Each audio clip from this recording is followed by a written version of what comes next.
Bismillah,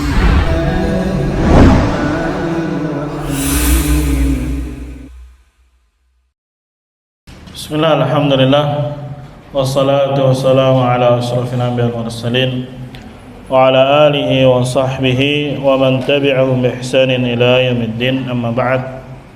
Ikhwani fillah rahimani wa rahimakumullah, kita lanjutkan pembacaan tafsir dari surah An-Nazi'at. Dan perhatikan satu surat dengan yang lainnya sebagaimana yang lalu telah kita bacakan, itu saling memiliki apa? Hubungan. Ketika Nabi SAW datang diutus membawa berita besar, itu tentang perkara tauhid, perkara nubuah, dan perkara yaumul akhir, sehingga manusia ada yang beriman dan ada yang kufur. Kemudian dalam surat Nazi'at Allah tegaskan kembali, Allah sampai bersumpah dengan beberapa malaikatnya bahwasanya benar-benar yaumul qiyamah itu adalah hak dan sesuatu yang pasti akan terjadi. Hanya saja ketika Nabi mendakwakan tersebut diejek, ya, didustakan, maka untuk menghibur Nabi Muhammad SAW diingatkan dengan kisah Nabi siapa? Musa alaihissalam. Ya, setelah itu baru kembali lagi ke pembahasan topik utama. Allah memberikan dalil-dalil yang mereka lihat gitu dengan mata kepala mereka sendiri atau mereka saksikan dalam kehidupan mereka. Dari tumbuhnya sesuatu yang tadinya tidak ada menjadi tumbuh. Ya, Allah permisalkan dengan penciptaan langit dan bumi yang tadinya tidak ada, kemudian Allah Subhanahu wa taala munculkan. Itu mudah bagi Allah Subhanahu wa taala. Dan kita lanjutkan lagi di sini ayat ke-34. Ya, kembali lagi ke topik utamanya, yaitu berbicara tentang yaumul qiyamah. Allah Subhanahu wa taala berfirman, fa idza ja'atit tammatul kubra. Ya, kan setelah menjelaskan dalil-dalil secara akliyah yang mereka bisa cerna, sekarang dikabarkan kembali, maka apabila ja'at datang at-tammatul kubra. Tammah termasuk nama dari nama-nama yaumul qiyamah. Ya, nama yaumul qiyamah itu banyak. Yaumul qiyamah itu sendiri, kemudian al-qari'ah, ya, dan yang lainnya. Ini salah satunya adalah apa? At-tammah, yaitu setelah tiupan kedua. Ya, ala qaul bahwasanya tiupan itu cuma berapa? Dua. Intinya dihancurkan semua dari bumi dan langit. Tammah itu yaumul qiyamah dikatakan tammah karena tammah itu bermakna mengalahkan segala sesuatu dari peristiwa-peristiwa yang berupa azab dari Allah Subhanahu wa taala. Ya, ada azabnya untuk kaumnya Nabi Ad, kaum Nabi Syuaib, Nabi Saleh dan yang lainnya. Ketika diazab oleh Allah Subhanahu wa taala, itu terkalahkan semua dengan peristiwa yaumul qiyamah. Makanya dikatakan namanya apa? Tammah. Itu sesuatu yang tinggi, sesuatu yang meluap, yang mengalahkan segala sesuatu dari peristiwa yang pernah terjadi dari musibah. Terakhir kemarin kita lihat begitu besar hujan, ya, ditambah lagi apa? Petir, tambah lagi angin, tiba-tiba mati lampu. Pas pagi keluar, pohon pisang aja udah rombeng itunya, daunnya. Yang satu tumbang. Yang pohon-pohon di depan ini juga udah pada ada yang tumbang. Ya, bahkan di sana di daerah-daerah Belendung ada yang atapnya apa? Lepas terbang. Ya, itu semua masih terkalahkan.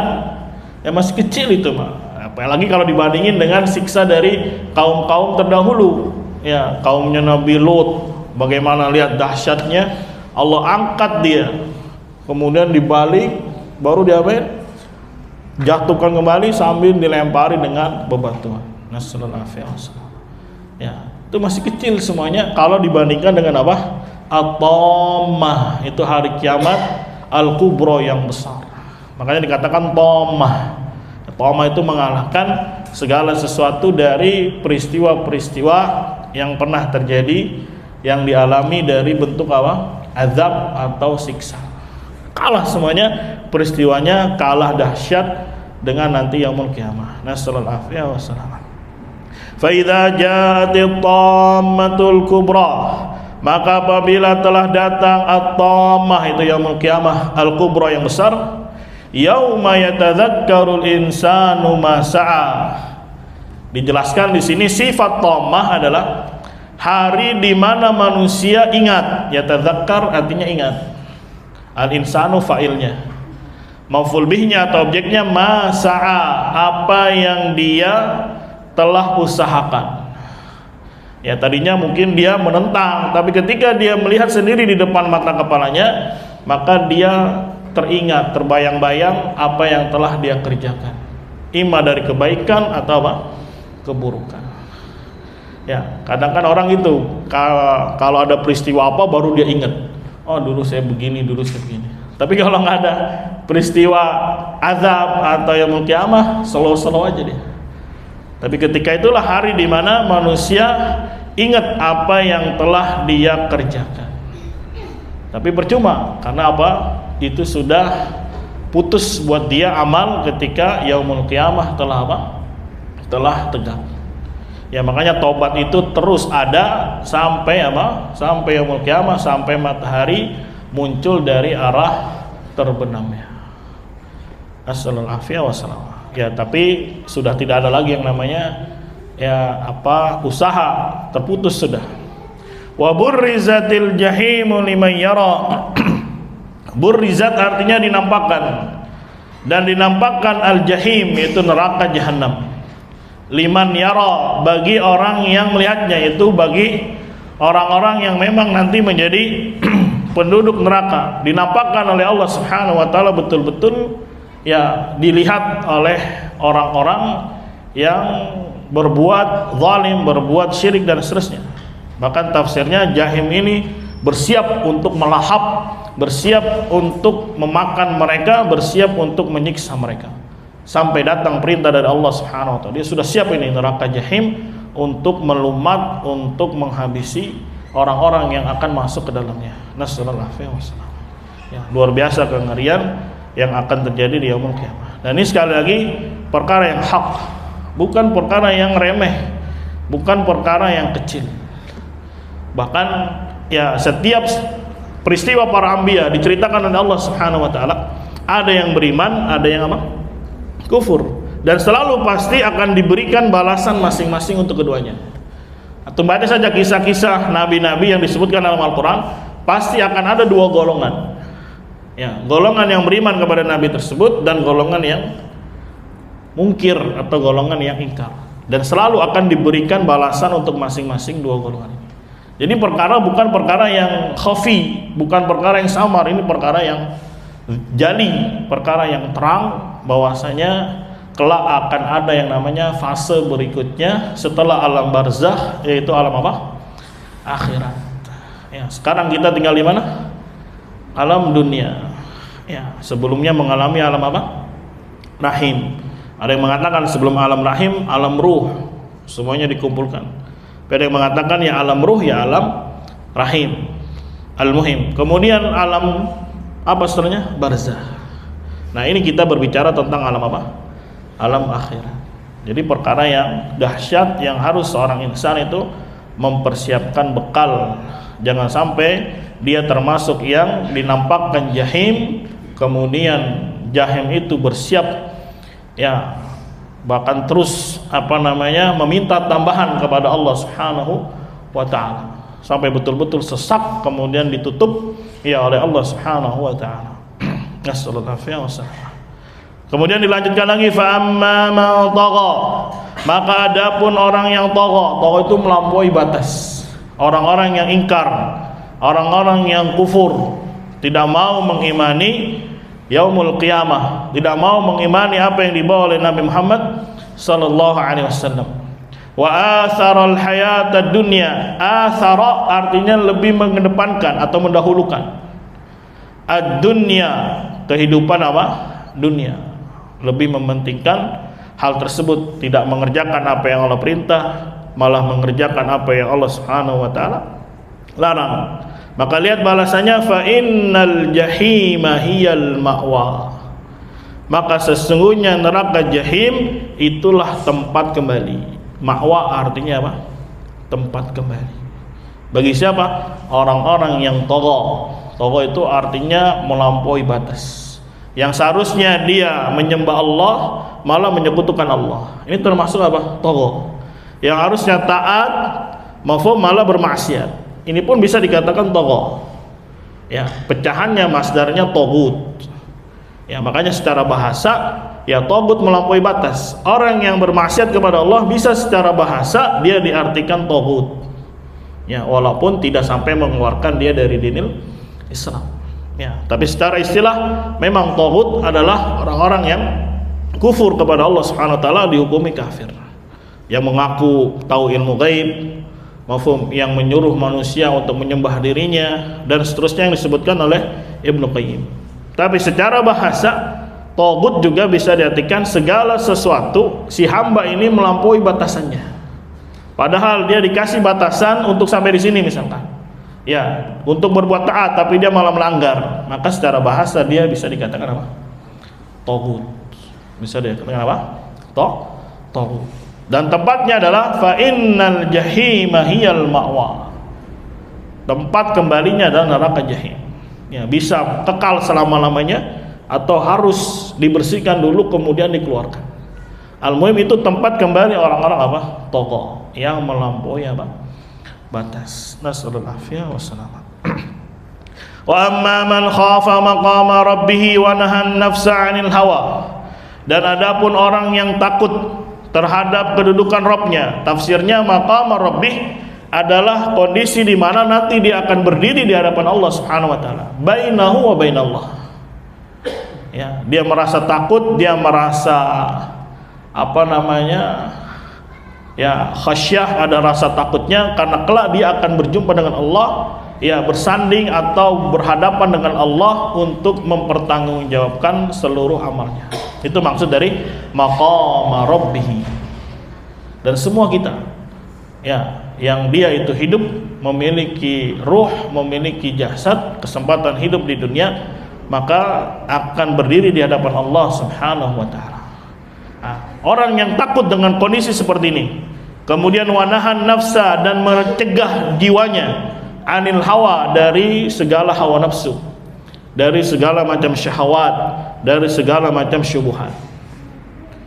Ya, ini yang harus direnungi. Ya, mungkin di waktu kita kosong dia munajat kepada Allah Subhanahu wa taala.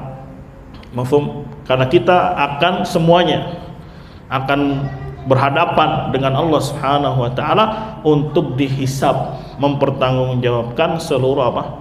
Amalannya. Itu tadi apa? Tafsir dari maqama rabbih. Ya, maqam itu kedudukan di mana dia akan berdiri di hadapan Allah Subhanahu wa taala. Laisa bainahu wa bainallah turjuman. Enggak ada antara dia dengan Allah penerjemah, enggak ada. Ya, Allah Maha mampu untuk mengajak bicara hambanya dengan bahasa apapun. Karena bahasa juga adalah makhluknya Allah Subhanahu wa taala. Ya, berbeda dengan orang-orang Mu'tazilah yang mengklaim Allah tidak berbicara. Karena alasan mereka salah satunya, kalau Allah berbicara nanti Allah bisa bahasa Sunda, kata dia, bisa bahasa Jawa, bisa bahasa Inggris dan seterusnya. Ya, sebagaimana kata siapa dulu pemimpinnya Pondok Pesantren Zaitun itu? Ada ingat? Panji, ya, Panji Gumelar apa? Gumilang. Ya, dia menolak Allah Subhanahu wa taala berbicara. Alasannya kalau Allah berbicara berarti nanti Allah berbicara dengan bahasa apa? Sunda, kata dia. Bicara dengan bahasa Jawa dan seterusnya. Jadi kata dia untuk mensucikan Allah, Allah tidak memiliki sifat apa? Kalam. Nah, ya, banyak ayat menerangkan Allah itu memiliki sifat apa? Kalam. Wa kallamallahu Musa taklima. Allah berbicara, mengajak bicara Nabi Musa dengan betul-betul pembicaraan. ditambah di situ masdar atau maf'ul mutlak menunjukkan penguat bahwasanya Allah betul-betul memiliki sifat apa? Kalam, yaitu berbicara. Ya, dan ini yang harus dia khawatirkan, itu harus dia punya rasa takut. Gimana nanti pertanggungjawaban di hadapan Allah Subhanahu wa taala. Ya, mungkin kita sering dengar cuplikan-cuplikan apa? Video misalkan. Emang enggak malu misalkan kalau nanti bertemu dengan Allah tidak bisa baca Al-Qur'an. Ya, emang enggak malu nanti ketemu dengan Allah Subhanahu wa taala tidak pernah mengerjakan sholat misalkan. Tidak pernah mengerjakan ini dan itu. Semuanya akan dimintai pertanggungjawaban di sisi Allah Subhanahu wa taala. Ya. Emang enggak malu udah usia begini misalkan. Kan banyak ya di media-media sosial ya tayangan-tayangan seperti itu untuk apa? Menggugah atau untuk ya seorang bertobat misalkan, untuk mempersiapkan bekal, ya dibikin-bikin bahasa yang seorang bisa luluh gitu. Bikin hatinya menjadi apa? Lunak. Ya. Emang tidak malu, tidak takut, ya emang berani nanti di hadapan Allah Subhanahu wa taala kalau ditanya oleh Allah Subhanahu wa taala kenapa melakukan A, melakukan B dan seterusnya. Maka ini kata Allah Subhanahu wa taala tempatnya fa innal jannata hiyal ma'wa. Maka sesungguhnya surga adalah tempat kembali untuknya. Buat siapa tadi? Ya. Wa amma man khafa maqama rabbih wa nahan nafsa anil hawa. Ya, rasa takut ini bukan hanya sekedar takut, tapi apa? Harus mendorong dia untuk berbuat. Ya, ini tidak akan sempurna rasa takut ini pada seorang sampai dia mau melakukan apa? Aksi. Sebagaimana konsep iman. Rasa takut tempatnya di hati, tapi tidak cukup perasaan dia, kekhawatiran dia, ketakutan dia di dalam hatinya sampai dia mau menjalankan ya aksi supaya terlindung dari bencana. Misalkan dia takut terhadap angin topan misalkan susulan, takut akan gempa susulan. Maka bukan hanya ada di dalam hati saya takut ini, enggak, tapi dia mengambil apa? Sebab supaya terjaga, terlindung dari mudarat tersebut. Ya, misalkan dia takut ada maling, ya, maka bukan hanya takut di dalam hati, tapi dia ambil sebab melindungi apa? Rumahnya, mungkin dikasih pagar, dikasih apalah. Ya, kalau dulu orang dulu rumahnya pagarnya dikasih apa tuh atasnya? Beling, ya, pecahan-pecahan apa gitu.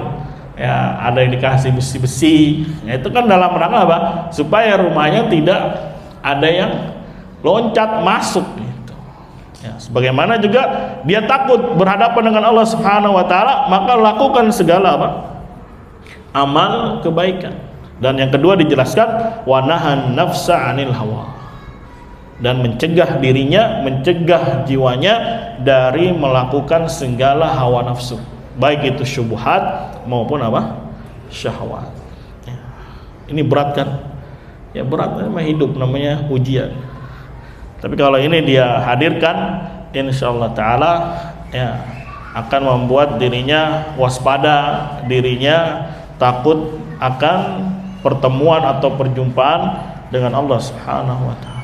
Semua kita, semua yang balik, yang akil ya akan berjumpa, bertemu dengan apa? Rabbnya. Sebagaimana dalam ayat yang lain, ya ayyuhal insanu innaka kadihun ila rabbika kadhan famulaqi. Wahai segenap manusia, kata Allah, bukan yang mukmin, bukan yang apa namanya kafir, tapi disebutkan ya ayyuhan nas, berarti semuanya, baik yang mukmin maupun yang kafir. Innaka kadihun ila rabbika kadhan. Sungguhnya engkau itu kadih itu bekerja, berusaha dengan betul-betul usaha. Famulaqi, pasti kalian akan menjumpai Rabb. Ya, yang kafirnya, yang muslimnya, hanya saja memang nanti untuk orang-orang kafir terjadi silang pendapat, apakah mereka melihat Allah Subhanahu wa taala di yaumul qiyamah atau tidak. Ya, maka pendapat yang rajih, ya mereka melihat Allah tapi dalam keadaan Allah murka. Kemudian dihijab, ditutup oleh Allah Subhanahu wa taala, mereka tidak lagi melihat Allah Subhanahu wa taala. Jadi melihat dalam keadaan Allah marah, dalam keadaan Allah murka. Kemudian baru dihijab. Sebagaimana dalam surat Al-Mutaffifin, apa bunyinya? Innahum apa? kalla innahum ar-rabbihim yawma idzin lamahjubun. Sekali-kali tidak, bahwasanya kelak nanti di yaumul qiyamah mereka orang-orang kufar terhadap Rabbnya lamahjubun, ditutup oleh Allah Subhanahu wa taala. Ya, jadi melihat hanya dalam keadaan Allah marah, Allah murka. Setelah itu ditutup oleh Allah, tidak lagi melihat Allah Subhanahu wa taala. Ini khasarah namanya, kerugian yang dahsyat, yang besar bagi orang-orang kufar. Nasallallahu alaihi wasallam. Pentingnya seorang mengimani yaumul qiyamah.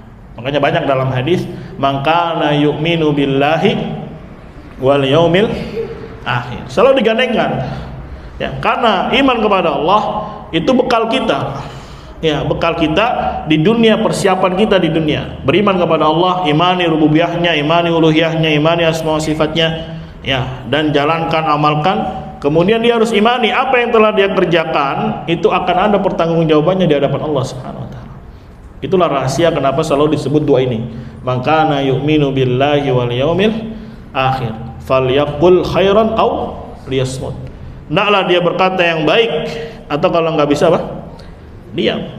Atau barang siapa yang beriman kepada Allah dan hari akhir, hendaklah muliakan tamunya. Hendaklah dia jaga lisannya dan seterusnya. Ya, karena apa? Ya, iman kepada Allah ini merupakan inti dari sebuah bekal. Fa inna khairaz zadi taqwa. Karena sebaik-baik bekal adalah apa? Takwa. Ya, makanya ini menjadi pondasi yang sangat besar, pondasi yang sangat pokok yang harus dia perkuat, dia perdalam. Karena kalau imannya kepada Allah itu kuat, yang lainnya akan mudah insyaallah taala. Ya, walaupun iman betul, rukun iman ada 6, tapi yang menjadi pokok besar adalah iman kepada siapa? Pada Allah Subhanahu wa taala. Nah, kalau iman ini aja rusak, nanti ke belakangnya, ke bawahnya juga mempengaruhi atau terpengaruhi dengan rusaknya iman kepada siapa? Kepada Allah Subhanahu wa taala. Contohnya saja, misalkan orang-orang yang menafikan sifat Allah dan nama-nama Allah. Allah tidak punya nama, Allah tidak punya sifat. Berarti ada yang cacat dalam iman dia kepada siapa? Kepada Allah dalam hal al-asma wa sifat. Akhirnya dia mau berbuat apapun nggak masalah. Wong Allah nggak punya sifat sam'un, nggak punya sifat basar, ya, dan seterusnya. Terserah dia mau berbuat apapun. Dan ini wakil banyak, terutama orang-orang sufi yang ekstrim. Ya, sampai akhirnya berujung Allah saya adalah Allah dan seterusnya. Ya, bahkan dia minum khamr, dia bilang sedang minum apa? Minum air suci misalnya. Ya, bahkan ada yang mengatakan dia sedang zina, padahal pas ditegur, pas ditangkap, kata dia saya bukan zina, kata dia, saya sedang mentransfer energi positif, kata dia. Itu banyak sampai terjadi orang-orang sufi yang ekstrim gara-gara apa? Cacat di dalam iman dia kepada siapa? Kepada Allah Subhanahu wa taala. Assalamualaikum. Maka ini menjadi inti bekal kita menghadap Allah Subhanahu wa taala, yaitu al-iman billah, dan juga imani semua itu akan dimintai pertanggungjawaban di hadapan Allah Subhanahu wa taala. Yang besarnya, yang kecilnya. Dan semuanya itu telah diatur, semuanya telah diberitakan baik dalam Al-Qur'an maupun melalui lisan Nabi Muhammad SAW. Tinggal dia mau masuk yang mana. Apakah mau yang bebas hisab dan bebas azab, tapi berat konsekuensinya. Ada yang di bawahnya dan ada lagi yang di mana? Di bawahnya. Sebagaimana kemarin pelajaran Kitabut Tauhid, ada orang-orang yang masuk surga bighairi hisabin wala azab. Ya, ada juga Allah gambarkan atau Nabi Muhammad gambarkan tentang perjalanan sirat. Ada yang seperti kilat dia nyebrangnya, ada yang seperti kuda berlari, ada yang seperti angin, bahkan ada yang lari, ada yang merangkak, ada yang ngesot dan seterusnya. Itu semua pilihan, itu semua pilihan. Allah kabari itu adalah hak, tinggal kita mau nggak merasa takut, kemudian ada aksi untuk menjaga hal tersebut. Nasallallahu wassalamah. Semoga Allah jaga kita, semoga Allah lindungi kita. Fa innal jannata hiyal ma'wa, maka surga itulah tempat kembalinya. Ya, sampai di sini kemudian kita beralih lagi ke orang-orang kufar yang tadi masih nggak percaya juga. Ya, akhirnya apa mereka berkata, yas'alunaka 'anis sa'ati ayyana mursaha.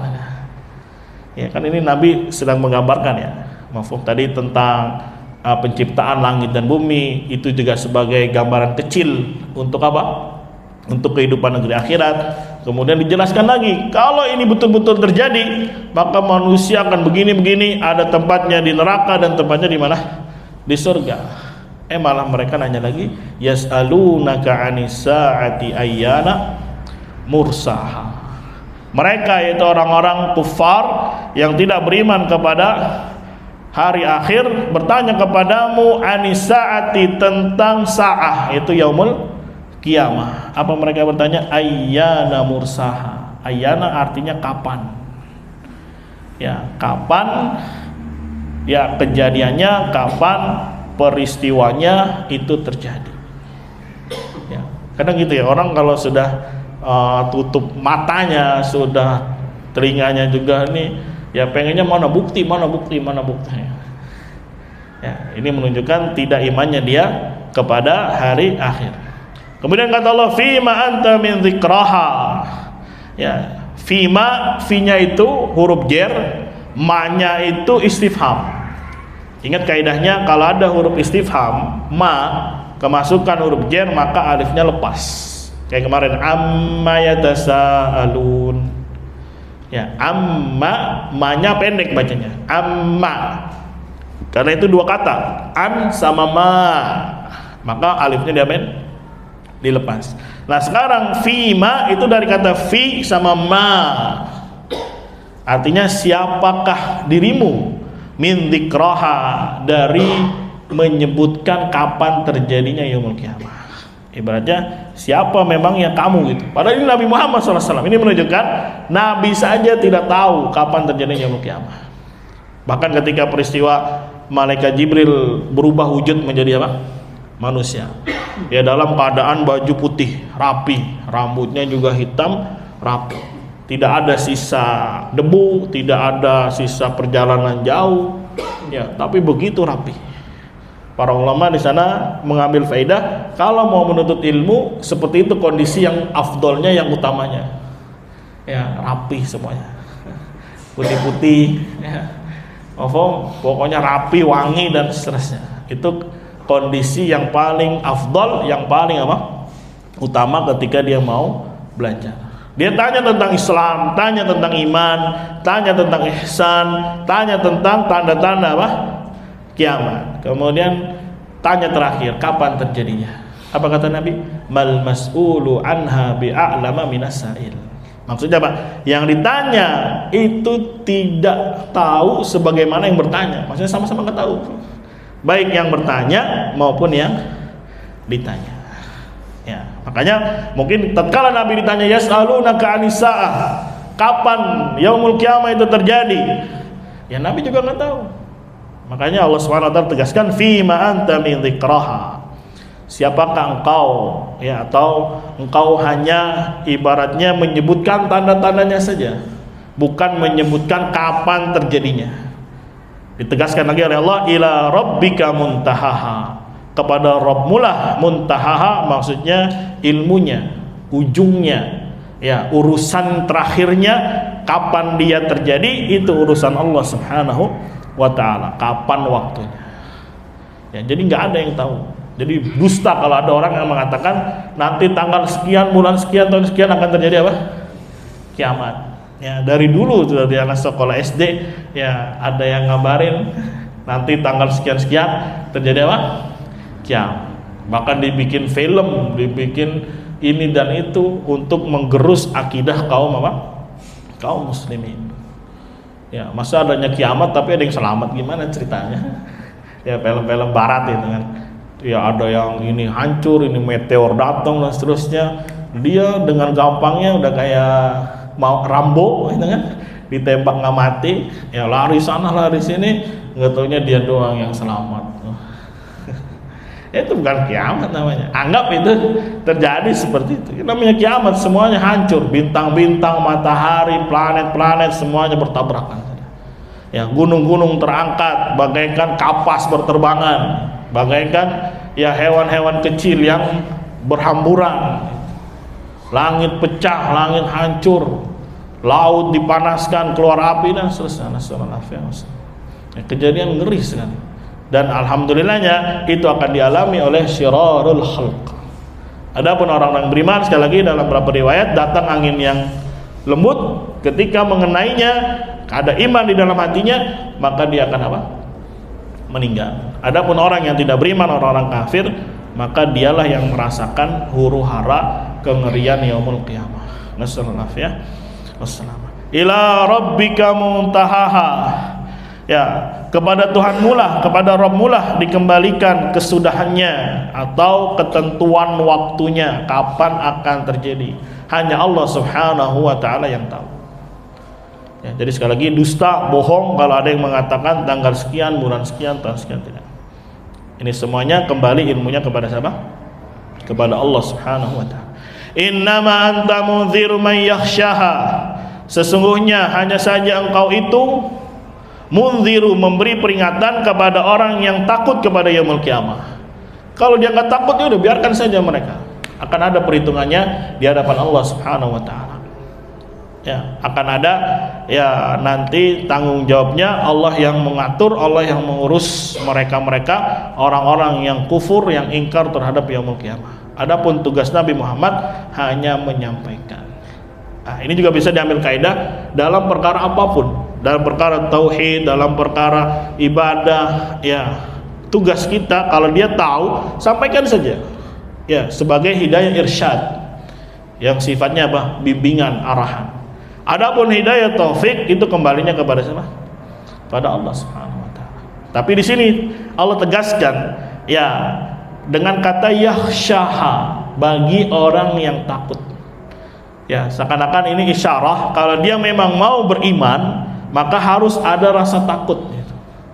Karena rasa takut ini salah satu rukun dari ibadah. Rukun dari taat dia kepada Allah Subhanahu wa taala, ada rasa apa? Takut. Tapi kalau nggak ada rasa takut di dalam hatinya, ya nggak akan diterima, nggak akan dapat hidayah taufik. Walaupun ribuan kali dikasih hidayah irsyad, tapi kalau tidak ada rasa takutnya, maka tidak akan dapat apa? Hidayah at-taufik.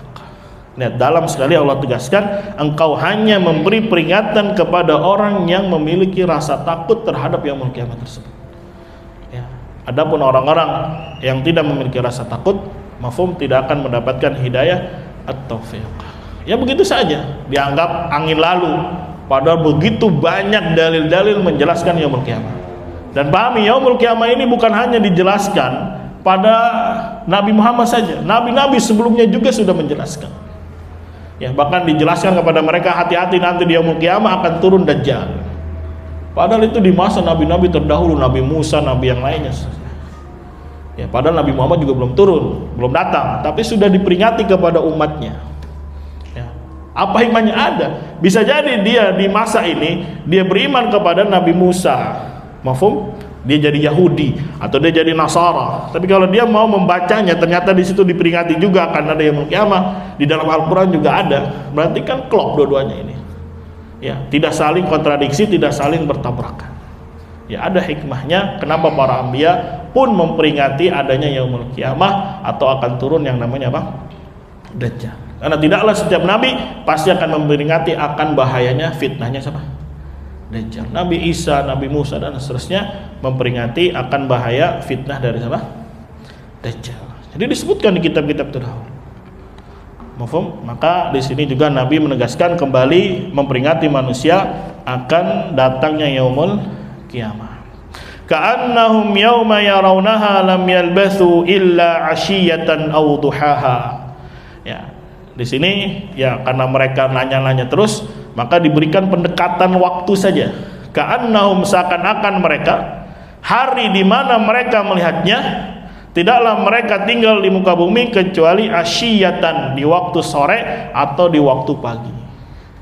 Ya, seakan-akan mereka cuma ada di waktu sore kemudian gelap, atau di waktu pagi kemudian ya sudah apa gelap dan seterusnya. Ini menunjukkan ya sebentar gitu. Padahal emang lama, tapi seakan-akan dia adalah sebentar. Makanya kata Nabi, aku diutus dan hari kiamat itu seperti ini.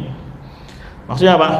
Ya, walaupun beda jauh ini kan panjang dingdek ya, antara telunjuk dengan apa? Dengan jari tengah. Tapi keadaannya seperti ini. Maksudnya dekat. Ya walaupun dekatnya kan relatif. Mafhum. Misalkan kayak antum nunggu sesuatu, ya nggak taunya lah udah sore. Ya, padahal udah lama dia nunggu, misalkan dari pagi, nggak taunya udah apa? Udah sore. Ya, atau nunggu dari malam, nggak kerasa, nggak taunya udah pagi. Padahal itu lama. Ya, orang naik pesawat misalkan duduk, tiduran, ya nggak taunya sudah 5 jam. Nggak taunya sudah 6 jam. Ya, itu kondisi pendekatan pemahaman saja. Bahwasanya yaumul kiamah itu dekat. Yaumul kiamah adalah apa? Dekat. Makanya Allah Subhanahu wa taala kabarkan melalui lisan Nabi Muhammad ada tanda-tandanya. Baik tanda yang kecil maupun tanda yang apa? Besar. Misalkan tanda yang kecil, ya diutusnya Nabi Muhammad itu sebagai tanda kiamat. Ya, apalagi banyaknya pembunuhan, banyaknya peperangan sudah terjadi ini. Sudah. Banyaknya kaum perempuan ketimbang kaum laki-laki. Bahkan di sensus ya 1:8. Lakinya 1, perempuannya apa? 8. Banyak atau sedikit? Banyak. Ya, misalkan laki nih kan punya jatahnya 4, misalkan nikahi 4 nih, masih sisa berapa tuh perempuannya? 4 nggak kebagian. Ya saking banyaknya apa? Perempuan.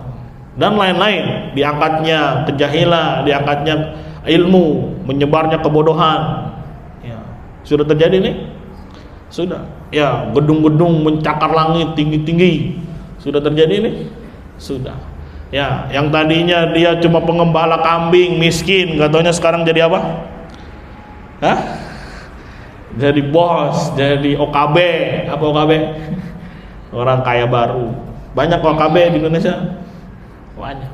Ya, dan bukan berarti kalau ada tanda kiamat kecil berarti itu haram. Ya, nggak tentu, nggak pasti. Ya, mencakar langit itu apa namanya, gedung-gedung, ya perkara mubah saja.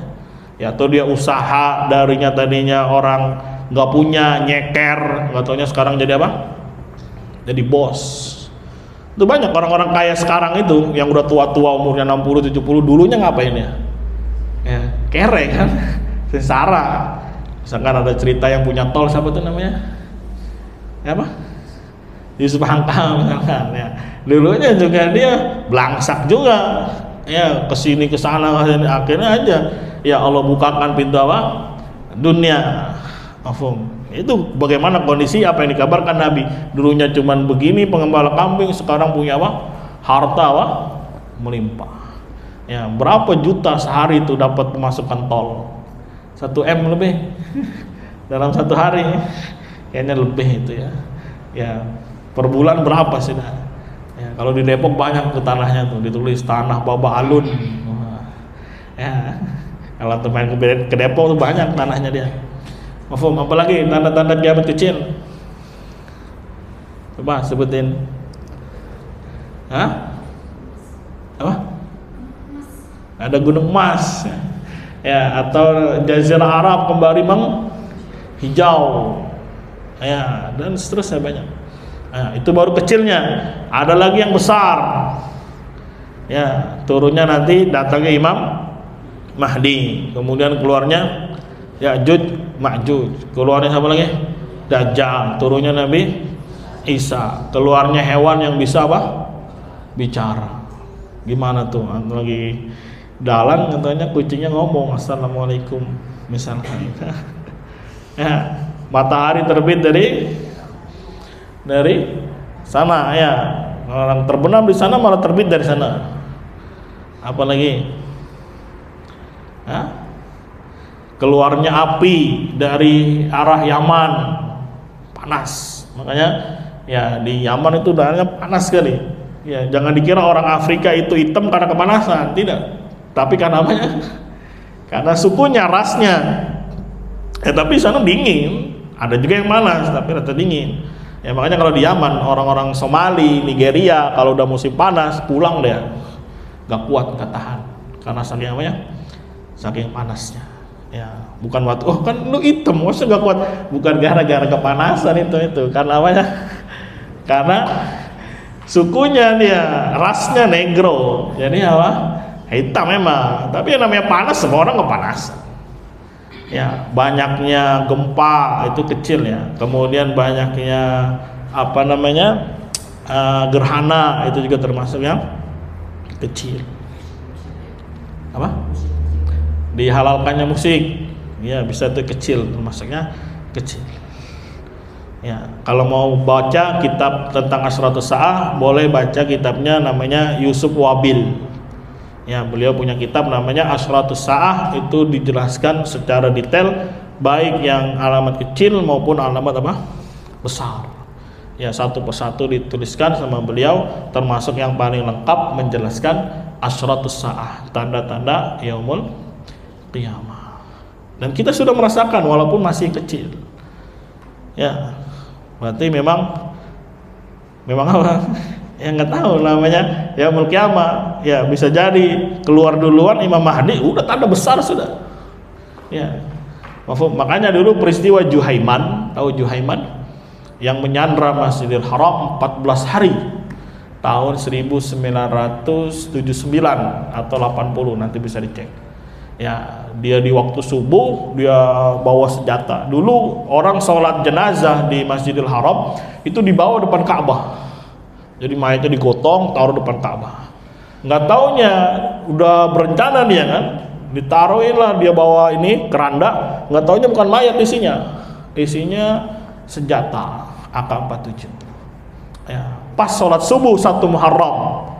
Wafum imam assalamualaikum warahmatullahi assalamualaikum warahmatullahi, langsung diambil senjata, ditembak pentret. Kode untuk pasukannya tutup pintu semuanya. Ya, itu peristiwa yang luar biasa yang pernah terjadi di mana? Di Masjidil Haram. Akhirnya tujuan dia bikin kerusakan supaya apa? Datang Imam Mahdi. Ya, namanya yaumul qiyamah, kata Nabi, kalau sudah jatuh alamat yang besar, dia seperti rantai, satu maliknya jatuh, yang lain ikut jatuh. Ya kan diawali dengan datangnya Imam Mahdi. Nah, kalau Imam Mahdi datang, nanti berturut-turut peristiwa apa? Ya, alamat-alamat besar akan terus berlanjut. Ya, karena dia pengennya apa? Datang segera kiamat, karena dunia ini sudah dipenuhi dengan kesyirikan, kemaksiatan gitu dan seterusnya. Jadi pengen datang terus apa? Imam Mahdi supaya damai dunia ini. Akhirnya ditembakin semuanya, mana ini nggak turun-turun Imam Mahdi. Akhirnya dipaksa orang, Imam Mahdi ya kamu ya? Ini todong. Ya saya Imam Mahdi. Nah, Imam Mahdinya ketakutannya ya. Ya. Akhirnya 14 hari tidak ditegakkan sholat wajib, tidak ditegakkan sholat Jumat. Diceramain pakai helikopter. Innal hamdalillah nahmaduhu, ya, suruh bertobat, suruh menyerahkan diri. Ya, tapi tetap bertahan. Akhirnya pasukan masuk, disemprot pakai apa? Kayak air, kemudian strum. Ya, pada kejang-kejang semua. Tangkap semuanya, pancung. Ya, tokoh utamanya siapa? Juhaiman namanya. Atau bisa cek di Google, banyak peristiwa apa? Juhaiman yang menyandra Masjidil Haram 14 hari. Lama itu 14 hari. Apa itu? Ya. Ya, karena mereka lapar juga akhirnya minta makan ya. Padahal 14 hari cuma minum air zam-zam ya. Kalau lama-lama juga ini juga lapar juga. Tapi itu peristiwa yang luar biasa yang pernah terjadi dalam ya perjalanan sejarah Masjid ya Al-Haram, Masjidil Haram. Karena banyak peristiwa-peristiwa yang menimpa di Masjidil Haram. Pernah diculik apanya? Hajar Aswadnya, ya kemudian dipecah-pecah, tinggal kecil, dulu besar dia. Cuma diculik sana, diculik sini. Ya pernah juga kebakaran, pernah kebanjiran. Nah, itu takdir dari Allah Subhanahu wa taala, pasti di dalamnya mengada hikmah. Ya, sampai pernah dibikin 4 mihrab, ini untuk Syafi'iyah, ini untuk Hambali. Ya, semuanya sholat masing-masing sesuai dengan apanya? Madhabnya. Nggak sah Syafi'iyah sholat di belakang Malikiyah. Sampai sebegitunya dulu. Ya, tapi semuanya alhamdulillah melalui dakwahnya Syekh Muhammad Ibn Abdul Wahhab dihancurin itu semua. Ya, dikembalikan sampai hari ini betul-betul menjalankan Al-Qur'an dan hadis. Itu ya barokahnya dakwah apa? At-tauhid. Tapi intinya apa yang kita ambil hari ini dari surat ya An-Nazi'at menjelaskan kepada kita bahwasanya yaumul qiyamah adalah hak. Ya, yaumul qiyamah adalah apa? Hak. Ya, dan kita semua akan mengalaminya, yaitu berjumpa dengan Allah Subhanahu wa taala, bainahu wa bainallah. Ini yang harusnya kita pikirkan, itu kita persiapkan. Bekal apa yang sudah kita persiapkan kita bawa untuk menghadap Allah Subhanahu wa taala. Ya, semua yang baik yang berbicara di depan sini maupun antum ataupun yang mendengar di luar sana, bahwasanya yaumul qiyamah ya berdiri di hadapan Allah adalah perkara yang hak. Ya, bukan perkara yang batil, bukan perkara yang dusta, tidak. Dia perkara yang benar. Ya, Allah Subhanahu wa taala Maha mampu, mudah bagi Allah Subhanahu wa taala menyidang satu persatu. Ya, semuanya menanti nunggu giliran. Ya. Mafhum? Ya, coba kalau di dunia dia persiapkan supaya dapat bi ghairi hisabin wal azab. Ya, makanya kata Ibnu Qayyim, orang yang cerdas itu orang yang bersusah payah dulu, mafhum? Ya, untuk mendapatkan suatu kenikmatan. Enggak apa-apa dia capek di dunia, tapi nanti di akhirat apa? Ya, tenang. Di dunia berapa lama sih, Pak? 60 tahun. Ya. Misalkan ada yang udah umur berapa, misalkan 40, anggaplah jatahnya sekitaran 60, 20 tahun lagi bertahan, bersabar. Ya, jangan melakukan kesyirikan, baik syirik besar, jangan melakukan dosa-dosa besar, pertahankan itu. Terus perbaiki lagi ya ibadah-ibadah mustahabnya, yang makruhnya kalau bisa ditinggalkan. Ya, berharap terus berdoa kepada Allah dimasukkan ke dalam surga ya tanpa hisab, tanpa apa? Tanpa. Makanya kalau di Saudi Arabia itu di masjid-masjid banyak orang apa? Orang tua. Jadi kerjanya itu rumah masjid aja sudah. Ya. Pengen apa? Menghabiskan apa? Masa tua. Karena pengen juga ya nanti kalau udah tua gitu ya, pengen pindah ke mana? Saudi ya, bolak-balik aja masjid rumah. Sampai apa? Allah wafatkan. Nikmat. Ya, Allah wafatkan di negeri yang Dajjal tidak berani masuk ke dalamnya karena dilindungi, dijaga oleh para malaikat, dibentengi oleh para malaikat sehingga Dajjal tidak berani masuk ke Mekah maupun ke mana? Ke Madinah. Ya, cita-cita saja dulu. Ya, semoga Allah mudahkan. Jangan pesimis. Duit dari mana? Jangan. Ya. Bismillah. Allah Maha Kaya, Allah Fattah, Allah Wahhab. Ya. Bisa jadi dengan keikhlasan dia, kejujuran dia, Allah mudahkan jalannya. Yang penting siqah, yakin, jangan pernah pesimis. Ya, jangan pernah pesimis. Nikmat bisa bolak-balik masjid, baca Al-Qur'an. Ya, gitu aja menghabiskan apa namanya? Hidup. Semoga Allah jaga kita, semoga Allah lindungi kita. Cukup ada pertanyaan? Ya. Atau ini pertanyaan kita bukan? Pertanyaan apa? Pertanyaan ini kita apa ini nggak tahu nih. Ya. Setelah semua apa namanya semua manusia mati surga neraka sudah kelar itu aja. Surga setelah itu ada kehidupan lagi kan? Nah, setelah semua kelar. Ya nggak ada berita tentang itu. Ngapain kita ta'amuk itu berdalam-dalam. Ya, kadang nanti masuknya was-was setan. Jangan-jangan setelah ini nanti Allah hidupkan kembali lagi. Ya, ini pertanyaan yang sifatnya ya kadang was-was saja. Ya sudah dalam beberapa hadis, ya setelah penduduk surga masuk surga, penduduk neraka masuk mana? Neraka. Ya, bahkan Allah letakkan kodamnya, kakinya di neraka, ditutup oleh Allah Subhanahu wa taala dengan kakinya. Kemudian Allah hadirkan kabsh itu apa? Domba. Ya, kemudian disembelih. Domba ini adalah ya apa namanya bentuk dari ruh dirubah oleh Allah menjadi kabsh, kemudian disembelih, maka tidak ada lagi kematian ketika itu. Ya sudah, selesai sampai situ beritanya.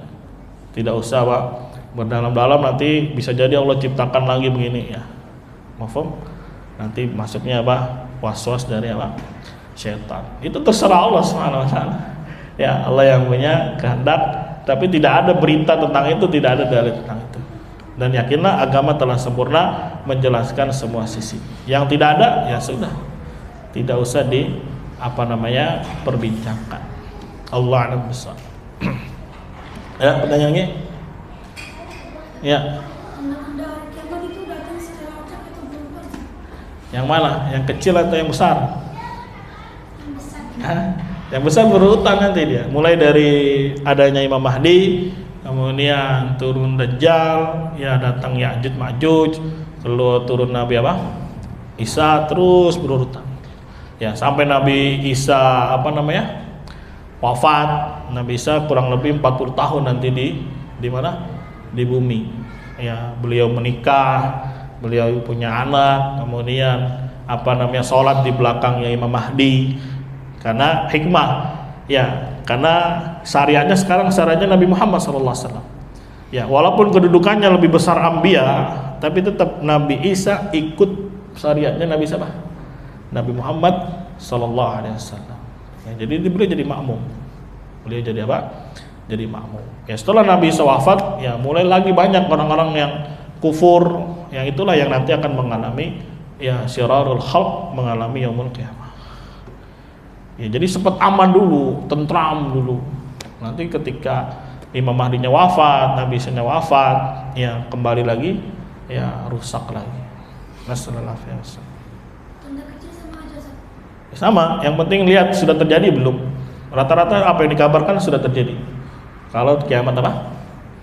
Kecil. Ya. Dukhan, asap. Ya, nanti coba murojaah lagi. Ya, dukhan, keluar asap. Ada lagi? Cukup ya. Semoga bisa kita renungi surat An-Nazi'at ini yang menjadi penyemangat kita untuk mempersiapkan bekal sebaik-baiknya. Amin ya rabbal alamin. Kita akhiri subhanakallahumma wa bihamdika asyhadu an la ilaha illa anta astaghfiruka wa atubu ilaik. Assalamualaikum warahmatullahi wabarakatuh.